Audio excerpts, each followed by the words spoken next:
joining a live session. I am in a live session. All right. Hello, everybody. We're going to talk about your home lab and getting it on your resume.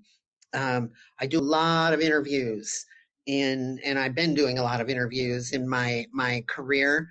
And the one thing I always ask people is, how do you stay current?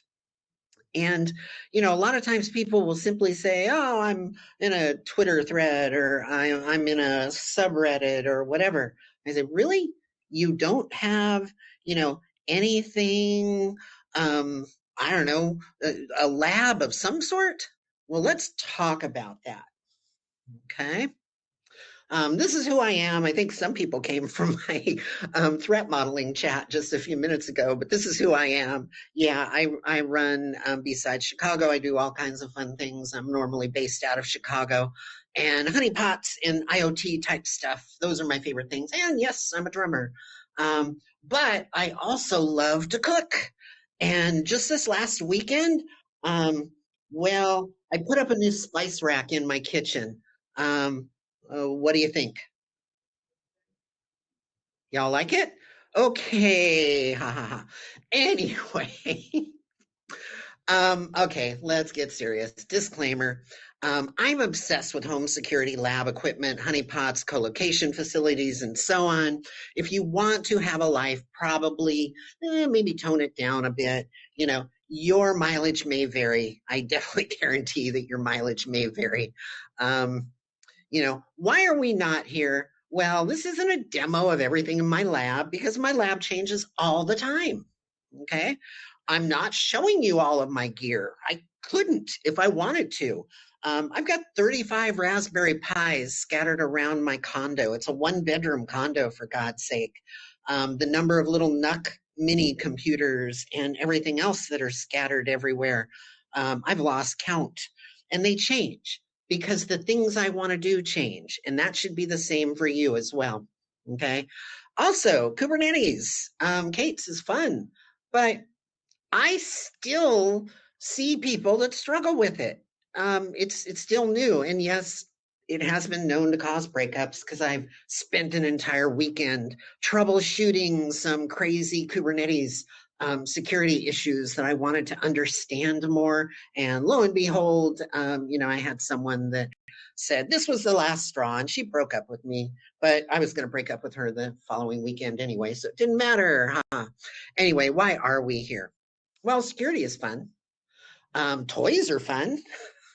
I like breaking things, and I like building things. And most importantly, I like breaking things that I build.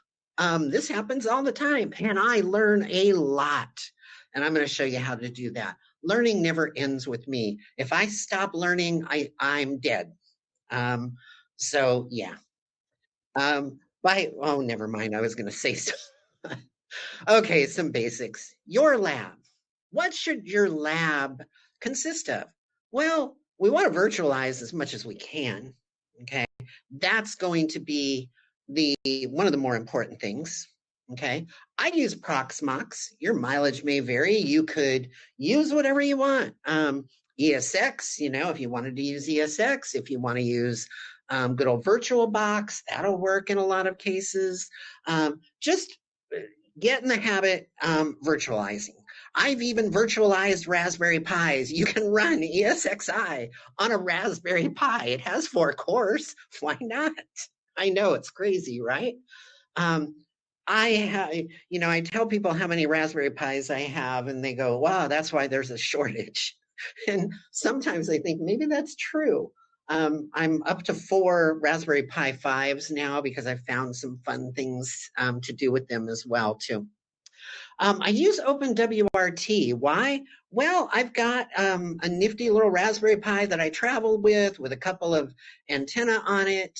And I use it because I'll set it up in my hotel room, and that's my hub. And then I connect to the hotel through that rather than connecting 15 different devices to the hotel. I like to have some more control. And then I use OpenSense. Some people might like pfSense. I like OpenSense. But this is something you want to get familiar with. And then we're going to talk about some random bits and things that I have out there. So virtualize. This is one of my NUCs. An Intel NUC. It's a little mini computer. This one is an i9. It's got 6 cores in it, 32 gig of RAM, and a couple of SSDs sitting in it. But I also have, if you look closely at the picture, you'll see they're just hard drives and they're plugged in via USB. Now, that's not the greatest thing in the world for speed, but it makes a great file server for doing virtualization and playing with things when I need space. So I put Proxmox on it. This is an example of Proxmox, and I can virtualize the heck out of this bloody thing. And I have more space than I know what to do with because those are 4 terabyte drives on there. I could have probably done it with SSDs. It would be faster, but they're also more expensive. And the key thing you want to think about with your lab, you want to keep costs down. I like to keep costs at a minimum. I'm not looking to run my house on it. I'm looking to experiment with things. So I don't need the fastest NAS server out there. I can put drives on a USB plug. I can take a USB to Ethernet network adapter and plug that into the network so I can then put OpenSense on a virtualized system and play with learning VLANs and doing all kinds of networking issues and so on. So that's what I mentioned. Here's an example of just some things. If you look on the left-hand side, you see a stack of Raspberry Pis. That's a Kubernetes cluster. I stuck it all together and I can carry it around and use it for demos and so on. The one with the big fan in the middle with the pretty lights and everything, that's running ESXi. So it's virtualized. It's only a Raspberry Pi 4, but I had to see if I could get ESXi running on a Raspberry Pi, and I did. It heated up a lot, so that's why I had to put that big fan on it. But it's also booting off of an SSD over the USB. These days, my Raspberry Pi 5s, I've got the RPi hats on them to PCI or PCIe. So now I can put NVMe drives directly into it. So there's all kinds of things you can do. I've got all these little cameras around and so on. And the fun thing you can do while learning? I've got a 2-story condo. Well, one story is the basement, right? And basements don't typically have the greatest windows in the world. You know what you can do with a Raspberry Pi and one of those cameras with the Raspberry Pi Zero? Well, you take a camera, stick the Raspberry Pi in a waterproof container, stick it outside your window, and then you set it up so it's displaying on a TV, a 55-inch TV down in the basement where it's set vertically so it looks like a window. You now have a window in a basement that you never had a window before. And you learn a lot about various different things. It's really cool stuff. Yes, XCP-NG is also a very good alternative to ESXi. I have not tried it on a Raspberry Pi. Now I have something to do this weekend. No, I don't. I'm speaking at B-Side Seattle.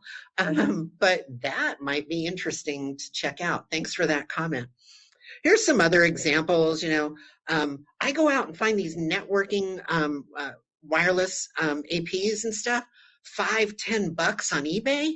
This Netgear switch that you see here is actually a managed switch that I found on eBay for $15. And it has power over Ethernet ports. So that's awesome. And then there's a picture of one of the USB to Ethernet adapters. Those things are $5, $6, $7 on Amazon. You start to think about what you can do with all this weird little gear, but what you can learn. And then here's a couple of examples of really, $129 on eBay for this server. Pretty decent configuration that I could virtualize, in a heartbeat. Here's another one, a little more expensive, but has a little more power to it, $240. But, I'm not breaking the bank here. Okay. And that's what I want to emphasize. This doesn't have to cost tens of thousands of dollars like some people think. This is just one of the various control mechanisms I use, Heimdall. It's a great way to kind of keep track of all the stuff you have in your lab. There are so many others. Remember, I'm not going to sit here and try to compare this version versus that version and so on. I'm going to give you some ideas. These are just some random ideas. So always remember, as I just shared, eBay is your friend. Go on eBay and search for mini PC. See how many cheap ones you can find. Always disclaimer, be careful on eBay because you never know. You might get an empty box shipped to you. It hasn't happened to me yet, but I've had friends. Amazon can be sort of, I get lucky from time to time and find some deals in there. Go around and ask your neighbors. Got an old Wi-Fi router you want to get rid of that you're not using because you upgraded it or something? I'll take it off your hands. Why? Because a lot of these things I could install OpenWRT on or DDWRT and experiment with it.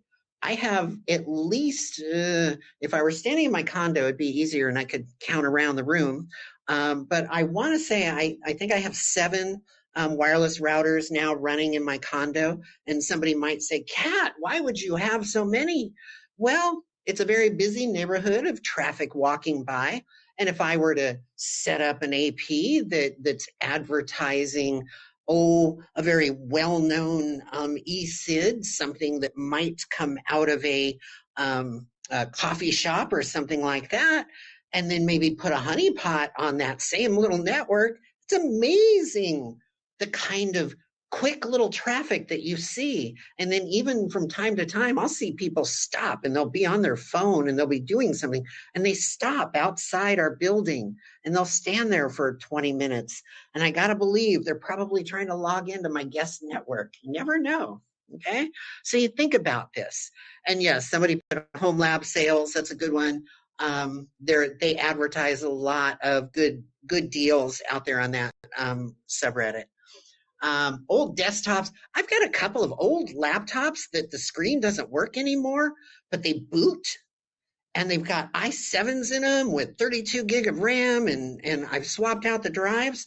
So I just keep them closed and I put Proxmox on them. And now I've got virtual machines that I don't need a screen for because I can connect to it remotely. Get yourself some cheap SSDs, power over Ethernet. You need to do this, especially with Raspberry Pis. It costs a little more, but you're going to run into a problem with way too many power adapters and everything if you try to do this otherwise. And then the USB to Ethernet adapters, because we want to play with virtualized VLANs and setting up our networks and really understand what's going on in that. You can spend a lot. You don't have to. Okay? Here's some examples. This is literally a friend of mine's lab. This is his home lab. Amazing, clean. How much does that cost? It's insane. And unless you live in the frozen North Tundra of northern Canada, I don't need a home lab to heat my condo. This is my home lab at one point. I have things stuck on the wall with those 3M sticky tape Velcro things. It changes all the time. Don't worry that it looks like there was a fire there. That was actually an alarm box that had been on the wall for years and years and years, and I just ripped it off. And lo and behold, there's holes in the wall where I could run cables and so on. Right now, there's probably about 6 more Raspberry Pis to the left-hand side stuck on the wall, and they're all running off power over Ethernet, so I don't have to worry about as many of these power supplies hanging off there. I even hang my modem for the cable is hanging on the wall there and so on. But this is my lab. Is it pretty? No. It's in a closet. But it runs so much stuff and I play a lot. And we're going to talk about now what? Well, install all the things, right? OSs come in all shapes and sizes, right? Well, plan, unplan, replan, Think about a weekend. What do you want to learn? What do you want to learn this week? Kubernetes. Okay, I need some hosts. Let's figure it out. And don't forget Windows, by the way. And yes, I spelled it correctly there. Ha ha ha. But you can go to the Microsoft Eval Center and you can download evaluation versions of Windows and you can run them for up to 180 days. That's why I take snapshots on a virtualized machine. Then I just reboot it. Go back to that snapshot from 180 days ago. Piece of cake. Okay. But I'm not using it for production. Security Onion or Wazoo or something. In your lab, you need something that is going to monitor and act as a SIM. Wazoo is my favorite. Security Onion comes with Wazoo. Security Onion is a little intense for a home lab because it takes a lot of CPU power, but play with it as you will. It's going to be in here. But remember I mentioned Kubernetes. Let's say you want to learn Kubernetes this week. I built that 4-node Raspberry Pi 3 cluster. One of them is a Raspberry Pi B+. Why? It's a little faster. That's the master node. Okay? If you can read all of this, here was me. Here I was building it with Ketchup. And I was provisioning the master. Then I added in each of the nodes. And after a while, I had a 4-node cluster.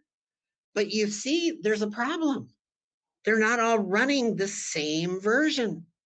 Oh no, Kat, what have you done? You've created an incomplete cluster. All right, fine. Let me run these 3 commands really quick and upgrade each one of my worker nodes. And lo and behold, when I now look one more time, they're all running the same version in a matter of a few seconds. Okay, I now have a 4-node Kubernetes cluster. Doesn't have to be 4 nodes, but I spent the weekend. That was how I learned Kubernetes the first time I did it, and then started deploying all kinds of fun things and played with it. And by the end of a long weekend and a lot of really good tequila, I'd learned ins and outs and figured out how to hack into etcd, which is where the configuration of Kubernetes is. And if you don't protect that, then you're going to get screwed, and so many things. But it took 5 minutes to set that up. And at the cost of 4 Raspberry Pi 3s, you can buy those on eBay for $20 or $15 these days. Okay? Or call me. I have extras. You never know. But what else?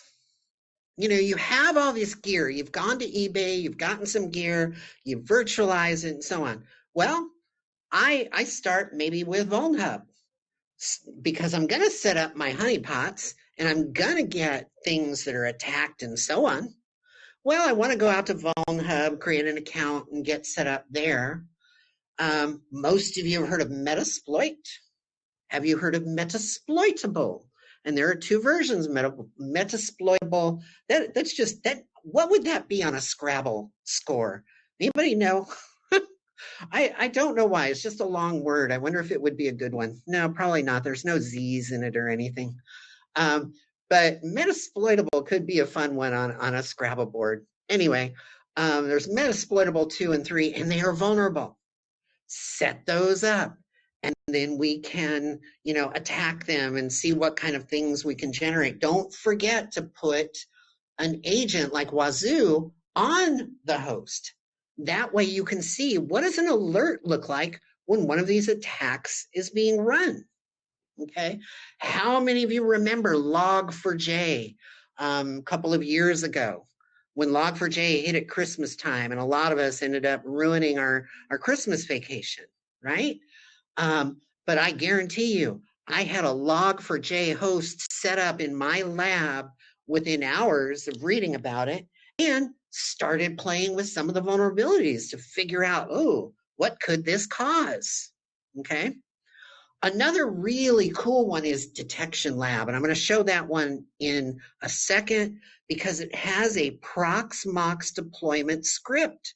You can automatically just drop it into Proxmox and it builds this hub, and I'll show you what it is in 2 seconds. WebGoat is a great vulnerable application to do some testing. Juice Shop, both of these came out of OWASP. Home Assistant. And you say, well, Home Assistant in my home lab? Well, of course, because I'm going to have all sorts of IoT things. But Home Assistant is going to be on its own VLAN. So you're going to have your VLAN set up because you practiced and played with OpenSense and setting up VLANs. Okay. And that's where those USB to Ethernet adapters work, because you don't need a ton of speed for Home Assistant and IoT devices. You just need their own network. So don't worry about spending money on expensive switches. Yes, another SDR OS. Yes. Yes, Dragon OS. I should have put that one in here. I do have a lot of URLs listed on some coming pages here, but yes, that's a very good one as well. I get into SDRs. If you don't know SDR, software defined radios, I do a lot with that because I like seeing if I can get into garage doors and all sorts of things with replay attacks and with actual hacking attacks and so on. But HomePwn is a great toolkit for hacking IoT devices. So you want to play with that as well. Now, this is what Detection Lab does when you deploy it via Proxmox. So if you've got a nice little mini PC and you deploy this via Proxmox, look at all the detail that you have in the Windows servers and so on. And then you've got this Linux server that has your SIM and all your controls and everything, all from a simple lab deployment script. Okay. An amazing tool that's out there. The biggest problem with home labs is people don't know what to do with them. Well, Parrot OS or Kali, we all know Kali, right? I'm a Parrot OS fan. I like that one better. I like to do scanning, Tenable, OpenVAS, either one going to be very good. Nmap and Nmap scripts. Okay. Ignore that, that button or that bullet on that slide. I need to take that out. Okay. Kates or Ketchup. That's where you can get Ketchup. Ketchup is a stripped down version of Kubernetes that is just lighter weight, and it's made to run within your small environment for learning, testing, and deployment without a lot of the heavy lifting that a Kubernetes cluster needs. Rancher is another way to do it. I don't have time to go into all of it, so I'm not going to. Okay. HomePwn, I already mentioned. The reason I mentioned it twice, I have a lot of fun with it. Okay. But the biggest problem is that people they get to this point, they have all this stuff installed, and then they go, now what? Well, there's magazines. I read Linux format, Linux Pro or Proform. There's 3 Linux magazines plus Admin magazine. And they have all these great articles with things that are new tools, new things to play with, and so on. Here was one that I read and I went, ooh, zero trust for microservices. Let me go see if I can set this up in my lab. And then Trivy, it's container and software security scanner. I had this running in my lab within, a half an hour or so. Tequila always helps too, by the way. Anyway, Ansible tricks and Nikto pen test, more articles within these magazines. Don't just rely on, what am I going to do with it? Go out there and look for these articles and suggestions and everything on what we can do. Of course, Google has the Tsunami security scanner. I went out and set that up. Or in your own home lab, what about running something like OpenCloud? Look at the various cloud services that you can install in your own environment to learn cloud without paying a fortune for it. Okay. Here's a list of honeypots. If you know me, you know I love honeypots. I like to throw this out there and I put it out with the long URLs. So if you took a picture of it, you'd have all the URLs or a screenshot or whatever. But what about the real thing in the honeypot world? I like to set up fake servers and expose them to the internet and see what happens to them. They don't have access to anything, but What if I set up a server that doesn't allow any outbound connections, but it allows inbound connections that are formed? Hmm, interesting. What could I do with that? Gather a lot of intel from what my neighbors are doing. How many of you have heard of ADHD? No, not the affliction, but active defense harbinger distribution. This is a horrible name, but it's got all of these honeypots pre-built, not for deployment, but for examples, for running them within that VM and learning how they get configured and what they do and so on. So take a look at this one. The link there is to download it. You put it on a VM. It comes with as an OVA. Put it on a VM and start running it, and you can learn how the honeypots work before you start to deploy them. Okay, this was DShield. I set up DShield on a Raspberry Pi 2, I think, one day, and just deployed it for 5 minutes. Had over 10,000 attacks on a Comcast internet connection in less than 5 minutes. It was interesting just to see how quickly they find them. You know, it's always fun to kind of get some statistics and so on. Here's Wazoo. If you have never heard of Wazoo, go take a look at it. This is an old line in the slide for a single install. Go to their website, wazoo.com, and check for the most current version. It's not 4.4 anymore. It's 4.9, I think, is the most current. But it is an amazing monitoring tool with an endpoint agent, and you put the agent on all the systems, and then you really can see what attacks look like. And what the alerts look like, because that's why you're doing all of this in the first place. I guarantee you start playing with Wazoo, and especially with cloud and so on. You're going to find just a lot of fun stuff that you can do. This is just an example of Security Onion that I threw up there. Security Onion comes with Wazoo installed, but like I said, it's a heavier lift, but it has a lot more tools built into it, so you might find it useful. Okay. This is just a slide about honeypot deployment. Here's one tip I will give you. If you're going to get into honeypots, okay, and you want to really capture a lot of good information, don't just put a honeypot out there. Put a real server out exposed to the internet first. Let's say you put a mail server out there, okay? Leave it out exposed for a month or 2 or 3. Make sure it's secure. Then on month 3, create a honeypot that looks similar to this one, but give it a new name. Maybe you have one called Max 1, and then you're going to call your honeypot Max 2, and you put it out on the network. Because that first one has been exposed, but they can't get into it, now you have the second one, which, you misconfigured. And it might have some default administrative credentials. You get a lot more attackers that hit it and they think it's real, even though it's a honeypot. And you'll gather a lot more information that way. People normally just deploy honeypots and then they get discovered and they kind of wonder, well, that kind of sucks. You know, they're logging in, they're figuring out it's a honeypot and they leave. You gotta think about how you're going to do it. Okay. I always like to throw this up there. What is that device? Anybody have an idea? Give you a second. I'm looking in the chat to see if anybody's going to say anything. Let's see.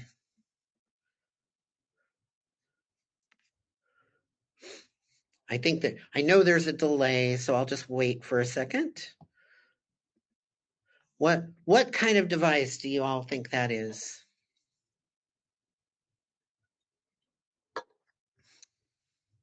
A router. Yeah, close.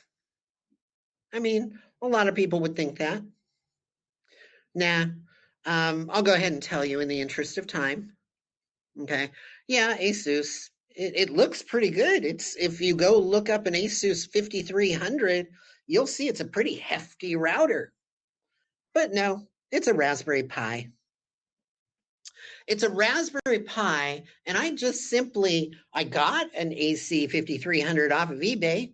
Cost me $50. Those things go for $200-300 when they're brand new. Got one for $50. Enabled the SSH connection, logged into it, started downloading all the screenshots, all the configurations, got the web interface, downloaded all of those pages, and so on. And then I created a honeypot on a Raspberry Pi. So when anybody logs into it, oh, and it happens to be connected to the internet. So it looks like a misconfigured ASUS wireless router that has an opening to the internet. Oh, I had so much fun with that when I was living here in Seattle a few years ago because I had it open and people were hitting it with all kinds of attack attempts and so on. Weren't successful, but I gathered a lot of interesting scripts and payloads and so on over that time. You know, and total cost a Raspberry Pi and $50 for the router so I could download all the things. Yeah, you can do a lot with this stuff. Okay. And then same thing, I'm not going to ask you to guess. You can tell what this is. It's OpenVPN, right? Of course not. It is. It is actually OpenVPN running on a Raspberry Pi. Actually, I'm sorry, it's running on a VM off of Proxmox. But what you don't see is that little client software right there. If you were to download the client, go look at the list of honeypots. There's one in there called Honey Badger.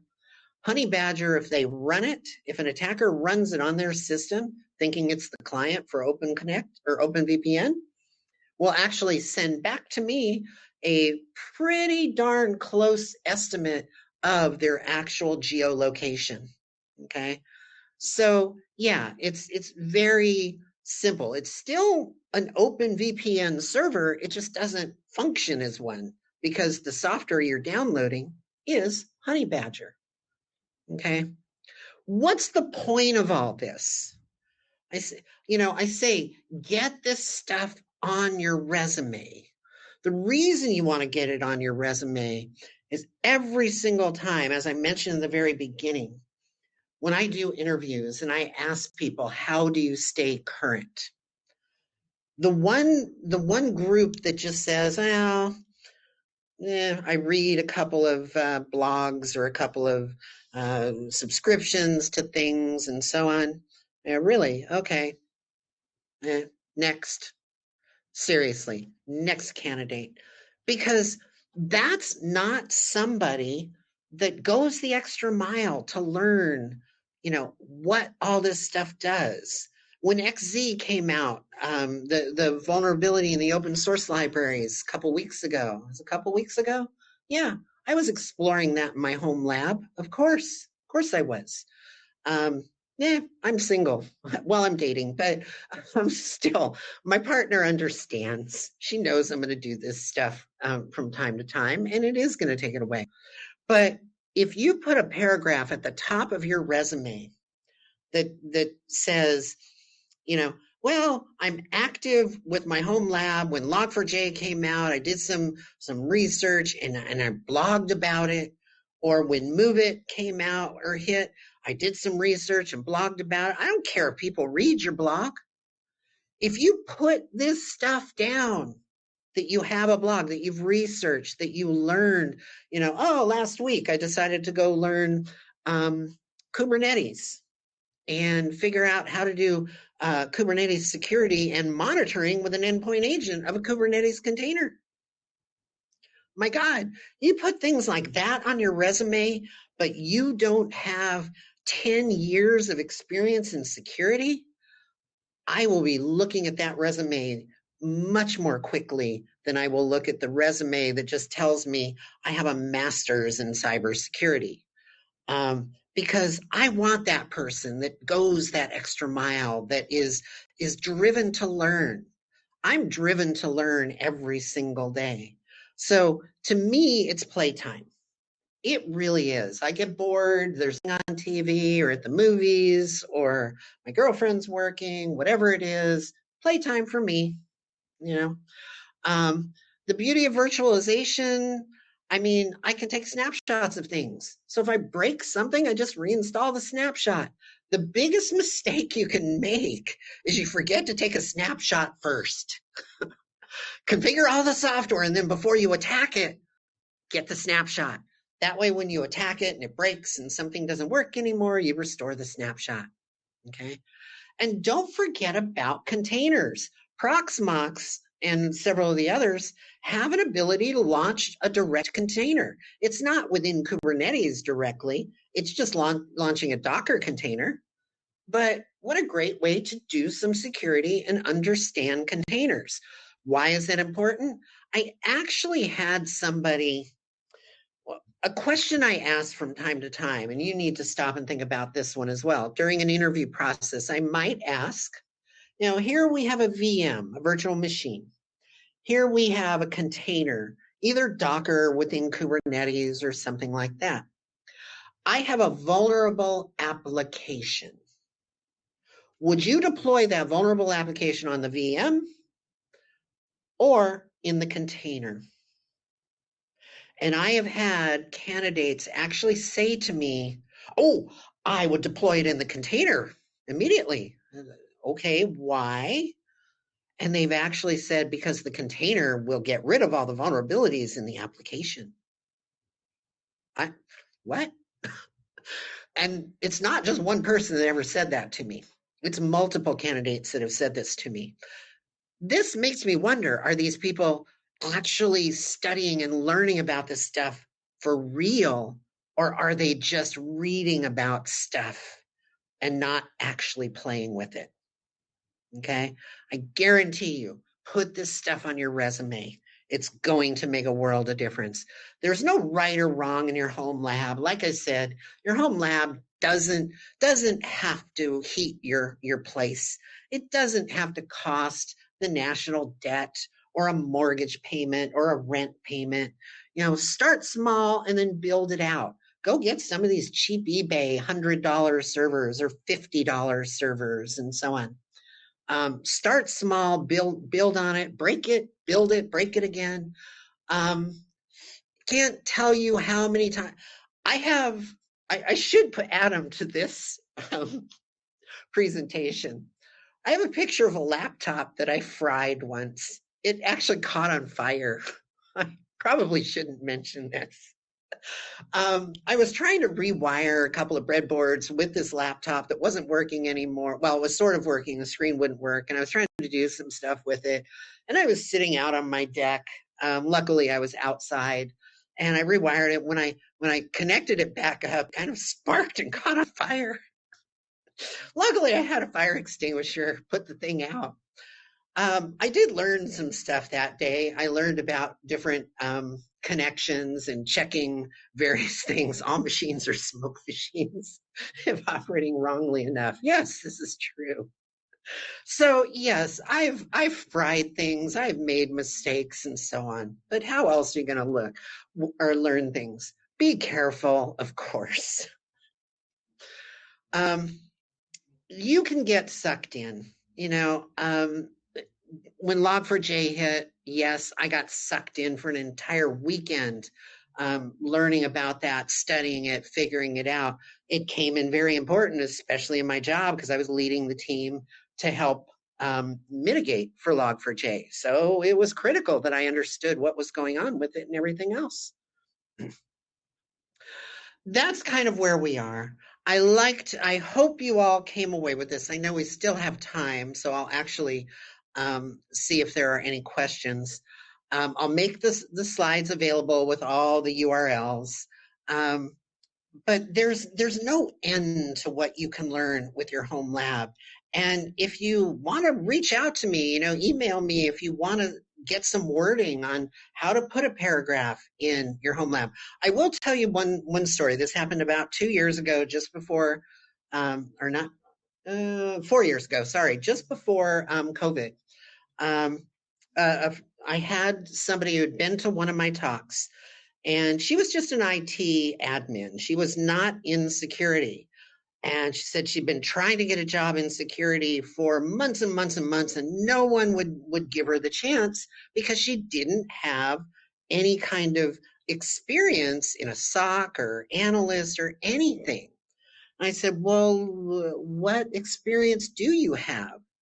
She spent the next 45 minutes telling me about all of her home lab stuff, all the research she's done. She pointed me to her blog, all the things. She ran Metasploit on a weekly basis and studied vulnerabilities and exploits and so on. And I said, but I'm looking at your resume. None of this is on there. She says, well, nobody wants to read about my home lab. I said, yes, they do. I guarantee you they do. And we spent about a week, reworked her resume, got the first paragraph to really emphasize and then list some key bullets and then link to her blog where she talked about all the things that she did. Within a month of getting that resume out there, she got her first job as a security operations analyst. And it was all because of her home lab. And that was the one that kind of gave me the idea of coming up with this presentation, because I used to think everybody knows get your home lab on your resume. But I found that no, they don't. And they don't know what to do with a home lab. And they think home labs need to be 19-inch racks in a garage where it heats the place. No, it can be a sloppy mess in a closet, in a coat closet that looks like it should be condemned. I know, but every single one of those servers or devices works, and I can change it up in a heartbeat. That's what's important about getting this home lab on your resume. So if you want some help in doing any, modifying of your resume, updating it, some suggestions on rewording, etc., there's my email. Feel free to reach out. Yes, for those who ask, but you're rainbow cat and evil cat. Yes, because I'm a Gemini. Haha. So there you go. Anyway, we're going to finish a little early. I'll give you back a few more minutes. I thank you all so much. I hope you learned something today on all of this. If you have any questions, reach out. I will put the slides into the Slack channel. Thank you all. Are there any questions?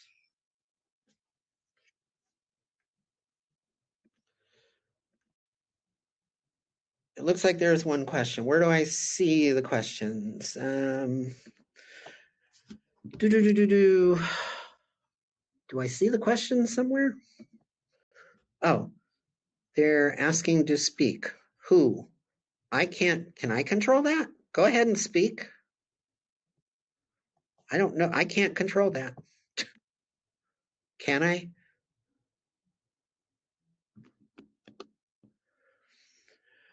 Yeah, that's curious to see a resume example. That's something I need to come up with and put in this presentation. I will work one up and get it in there, and in all of my social on Mastodon and everywhere. Watch for it, and I'll tweet about it, or I'll tweet about it. I'll post about it. Oops, there was another question. What free cloud or virtualization resources do you recommend if you don't want to buy hardware like huge desktops? That's where I go to eBay. That's where I actually go to eBay and look for those little mini PCs. They're anywhere from $50 to $100. They're not huge CPUs, but who cares? I'm not looking for something that's going to split the atom in 5 minutes or do Bitcoin mining, for God's sake. I'm looking for small systems, that big, that I can set on a desk or in a broom closet and run them and virtualize them that way, and also put OwnCloud or various open source cloud versions on there and learn cloud. Always remember, cloud concepts are the same. The command structures and everything are going to be different. So if you don't want to, learning AWS, learning GCP, learning Azure, and that's great. But you can also do these open source cloud projects in a home lab, and you're going to learn the same concepts. You just may have to learn a few different commands and such within one of the other main cloud providers. Okay, are there any others? I think that was it. Cool. Well, thank you all very much. Enjoy the rest of She-Curity 2024. I want to thank everybody that's been part of She-Curity.